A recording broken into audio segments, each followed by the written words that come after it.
Hello, good afternoon, good evening, good morning. My name is Anthony Nadi.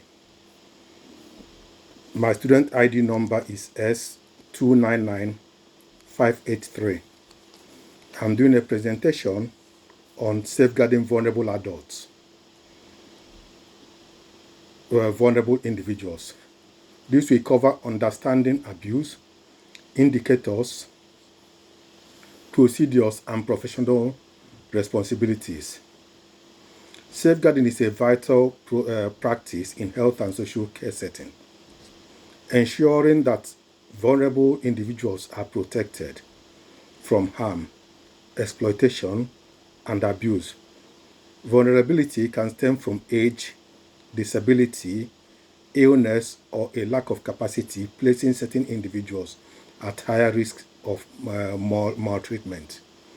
This presentation explores the various types of abuse, their indicators, appropriate safeguarding procedures, the collaborative roles of multi-agency teams, and the legal and moral principle of duty of care. Types of abuse. Abuse is defined as any act or failure to act that results in harm or distress to another person. This was defined by Department of Health and Social Care 2020. The six most commonly recognized types of abuse are physical abuse. Physical abuse refers to intentional acts of violence or force resulting in bodily harm or injury. This includes hitting, slapping, burning, restraining, and force feeding, according to NHS 2023. Emotional or physical or psychological abuse. Emotional abuse involves verbal assaults, threats, humiliation, or isolation intended to cause emotional pain or distress. This form of abuse can be more difficult to detect as it does not leave visible signs. Sexual abuse includes non-consensual sexual contact or exposure, sexual harassment or coercion to engage in sexual acts. Vulnerable adults or children may be especially at risk due to power imbalance or a lack of capacity, according to NSPCC 2023. Neglect. Neglect is a failure to meet an individual's basic needs, such as food, shelter, medical care, or hygiene. It can be passive due to ignorance or deliberate, intentional neglect of care, according to World Health Organization 2023. Financial or material abuse. This form of abuse involves the illegal or improper use of an individual's funds, property, or assets. It includes theft, fraud, misuse of benefits, or coercion into altering financial documents. Action on Elder Abuse 2023. Indicators of abuse. Recognizing abuse early is crucial to intervention. Each type of abuse has its own potential signs and behavioral indicators. Physical abuse, for example, comes with the indicators are unexplained injuries, bruises, burns, fractures, or inconsistent explanations. Reluctance to be touched or flinching reaction. Wearing clothes inappropriate for the season to cover injuries. This is according to NICE 2022. Emotional abuse. Sudden changes in self-confidence or emotional behavior. Withdrawal from social interactions. Anxiety, depression, fearfulness around certain people, or reluctance to communicate. SCIE 2022. Sexual abuse. Bruising in genital areas, sexually transmitted infections, fear of being alone with a particular individual, inappropriate sexual language or knowledge for age/development, NSPCC 2023. Neglect, persistent hunger, poor hygiene, untreated illness, wearing ill-fitting, unwashed, or whether inappropriate clothing, frequent absence from education or medical appointments, according to World Health Organization 2023.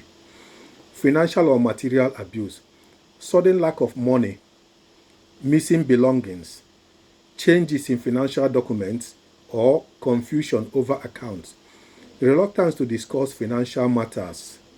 This is according to Action on Elder Abuse 2022.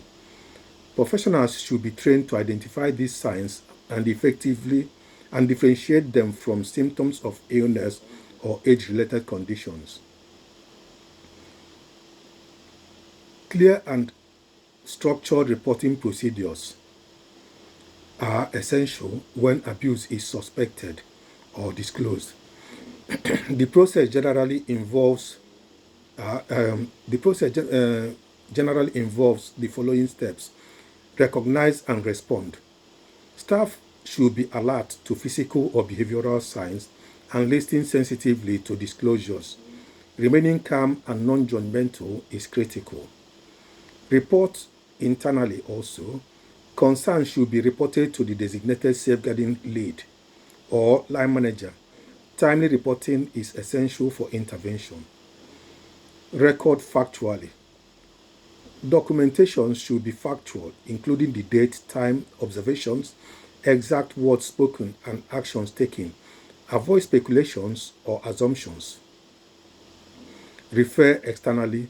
If the situation is serious or ongoing, referral should be made to the local authority, safeguarding team, social services, or, in criminal cases, the police. Emergency concerns must be escalated immediately using 999 gov.uk 2020. All actions must comply with the Data Protection Act 2018 and General Data Protection Regulation by maintaining confidentiality on a need-to-know basis. Multi-agency role and responsibilities. Safeguarding is most effective when it is carried out through a multi-agency approach, where professionals from different sectors collaborate to protect at-risk individuals.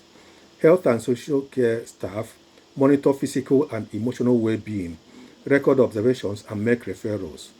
Social workers conduct essential assessments, coordinate care plans, and liaise with families and other agencies. Police investigate allegations of criminal abuse, collect evidence, and ensure immediate protection. Education providers observe children's behavior, report concerns, and provide pastoral support. Local authorities manage safeguarding adult boards, coordinate multi-agency boards efforts, and oversee case management.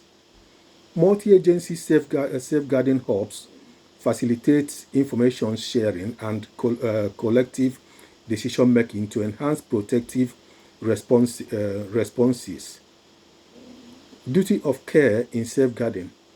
The duty of care is a moral and legal responsibility of all professionals working with vulnerable individuals to protect them from harm. The Health and Social Care Act 2008 outlines this duty, emphasizing that care providers must promote health well-being and prevent abuse. Duty of care involves being vigilant and proactive in recognizing risk, maintaining professional boundaries, and adhering to safeguarding policies, escalating concerns promptly to protect the individuals from further harm. Failure to fulfill this duty may result in harm to the individual, legal consequences for the practitioner, and reputational damage to the organization. In conclusion of my presentation, safeguarding is a comprehensive framework aimed at protecting those most vulnerable in society from various forms of abuse. Recognizing different types of abuse and their signs, following appropriate reporting procedures, collaborating with other agencies, and upholding the duty of care are essential components of effective safeguarding practice.